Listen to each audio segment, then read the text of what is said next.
Assalamualaikum warahmatullahi wabarakatuh. Perkenalkan, nama saya Lastri Mikawati SPD. Saya dari SDN Solokan 2, Kabupaten Karawang, CGP angkatan 11. Di sini saya akan memaparkan modul 1.1.H demonstrasi kontekstual. Kenapa pendidikan itu penting? Karena tujuan pendidikan adalah menuntun segala kodrat yang ada pada anak-anak agar mereka dapat mencapai keselamatan dan kebahagiaan yang setinggi-tingginya, baik sebagai manusia maupun sebagai anggota masyarakat. 3. Semboyan Ki Hajar Dewantara.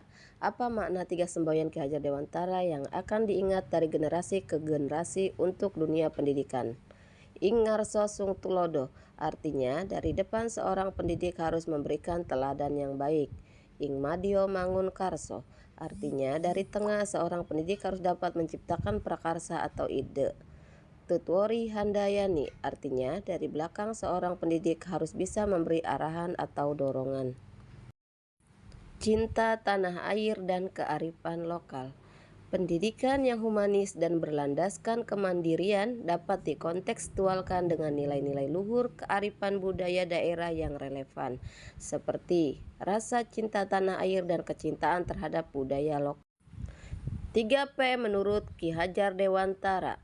Lalu apa itu 3P?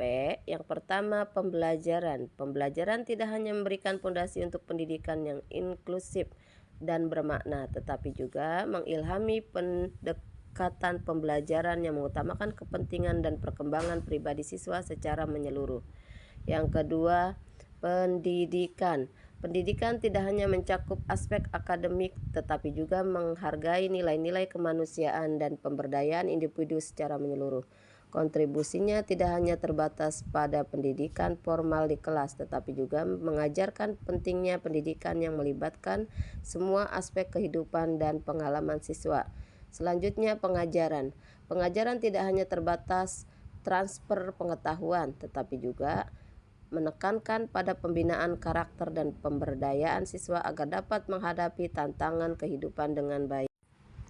Kegiatan-kegiatan untuk mewujudkan pemikiran Ki Hajar Dewantara. Pertama, budaya cium tangan adalah simbol praktik penghormatan dan etika yang diwarisi dan dipraktikkan dalam masyarakat Indonesia, khususnya dalam konteks pendidikan dan pengajaran.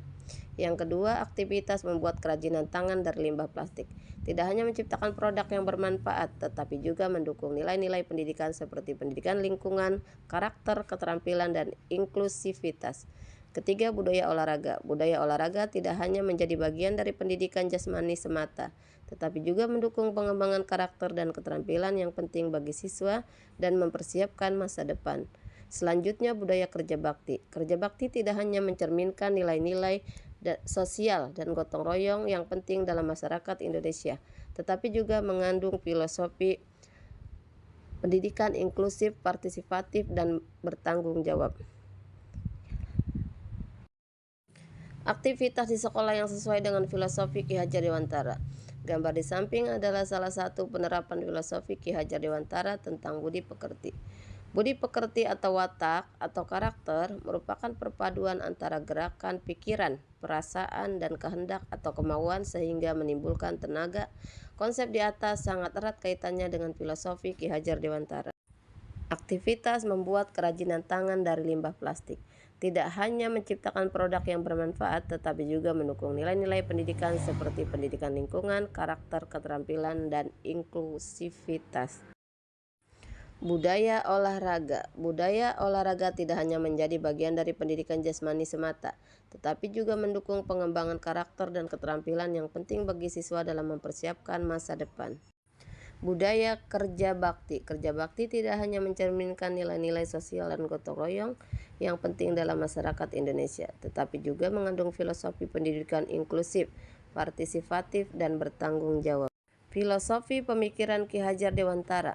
Tantangannya, pertama, implementasi pemikiran Ki Hajar Dewantara belum maksimal. Yang kedua, masih ada siswa-siswi yang kurang dalam partisipasi saat proses pembelajaran. Yang ketiga, kurangnya keterlibatan orang tua siswa-siswi perihal pendidikan. Yang keempat, kesenjangan sosial dan ekonomi antara siswa. Yang kelima, sumber daya manusia profesional harus ditingkatkan.